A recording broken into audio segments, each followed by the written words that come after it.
All right, here we go. If you're a controller player, never keep your shotgun in anything other than your first slot. Why? Good question. Because when you pull out your pickaxe, build, then try to switch back, it's always going to default to your first slot. So keeping it there ensures that you have the quickest access to your most important gun. All right, anytime you're expanding to a new box with an enemy above you, never build walls first, guys. Instead, place the roof first, either a floor or a cone, since they're likely to be going for piece control from above, and those pieces are what you want to snag first.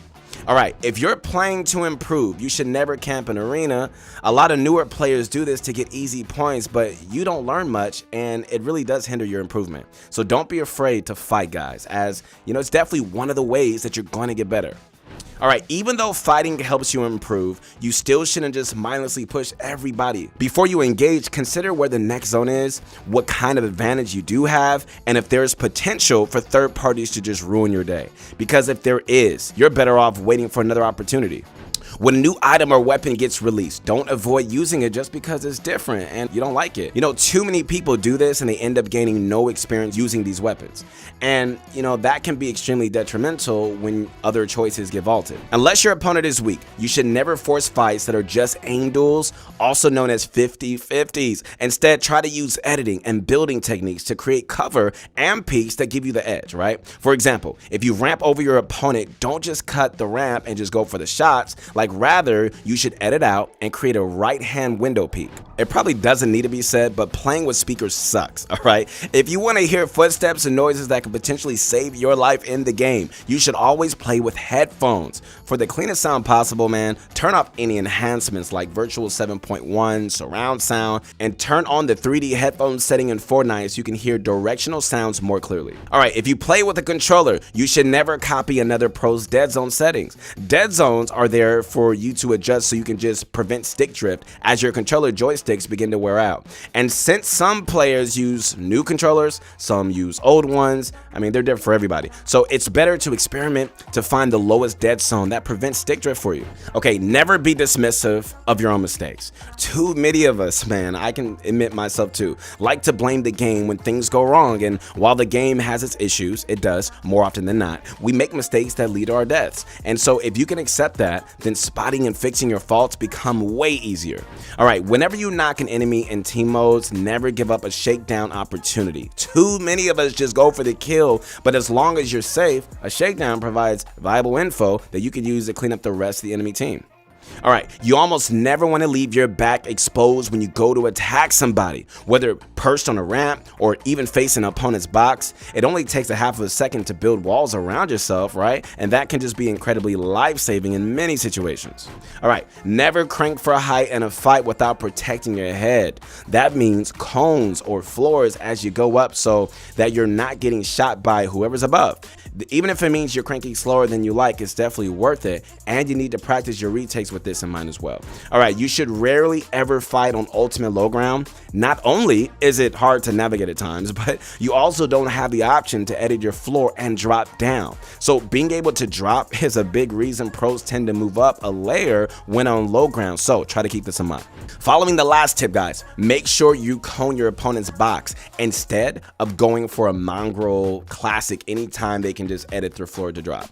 The cone usually prevents them from being able to edit, which leaves them in a better spot for you just to get the limb.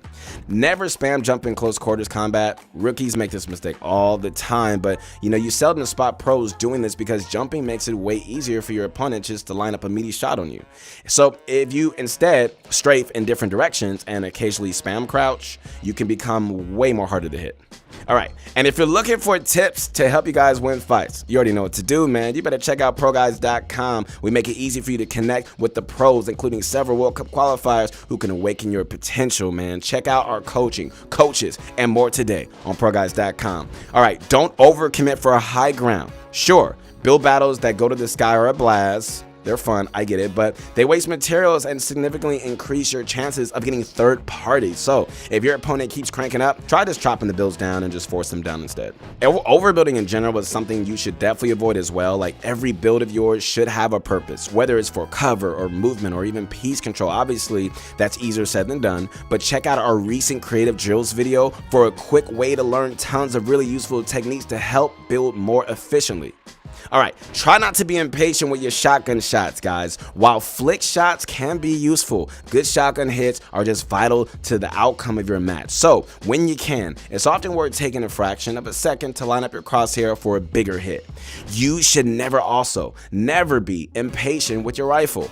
You know, a lot of players spot an enemy and just open fire right away. But in most situations, it's better to get it closer and in a strong position so you can just hit more shots, prevent healing and really finish the kill more quickly. All right, guys, never ignore the strengths of your weapons. For example, all right, if you have a tac shotgun, close range is good, but if you have a charge, you ideally want to position just a few tiles further to take advantage of its superior range. All right, you should also never ignore the strengths of your opponent's weapons since you can usually counter them in some way. Like if they have a dragon shotgun, keep your distance and just try to block shots with builds, all right? Or if they have an RPG and they're spamming you, you could just close the gap to make it more dangerous for them to use. Whatever it is, just know that you should be playing to their weapons' weaknesses when possible. All right, never leave your edit open after you take a wall and just go for a shot. What you should be doing in most situations is instantly resetting and holding, since if you don't, your enemy will likely return fire. It takes tons of practice, but all the pros do it, and it's a really big deal when fighting competent opponents.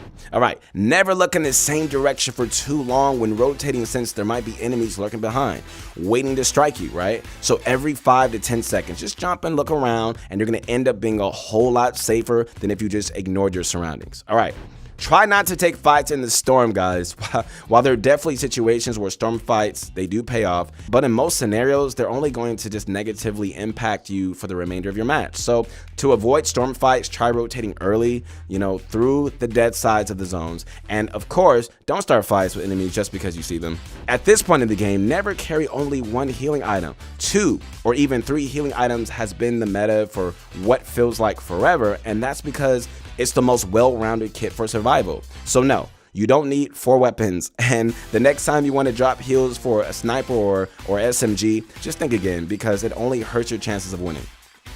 When tunneling in competitive endgames, never leave your tunnels completely open. Like, you want one player on your team to just look back every so often and close off potential entrances to prevent enemies from entering your tunnel and getting sneaky kills from behind. Don't ever leave your roof without a cone. Like, if you only got a floor above you, it makes it so much easier for enemies just to jump into your box before you can react. You need those 2 layers of protection at all times when you box up, not just above you, by the way, but also a cone or ramp inside your box. When you drop down to take an opponent's wall, guys, don't drop down then swing your pickaxe. Instead, you should land one swing as you're falling. This makes it less likely your opponent notices you in time, and you're only going to need one more swing to finish taking the wall. You should almost never use wooden builds in fights. Brick and metal are significantly stronger and can often prevent opponents from taking your walls or sneaking in damage before you can react. All right, if you reach the final stages of a competitive match, never give up high ground, even if it's just a few players remaining. Because, a lot of players make this mistake and drop in an attempt to quickly finish off the remaining players, but these final moments can go on for quite a while, and you definitely want to be the one controlling high ground.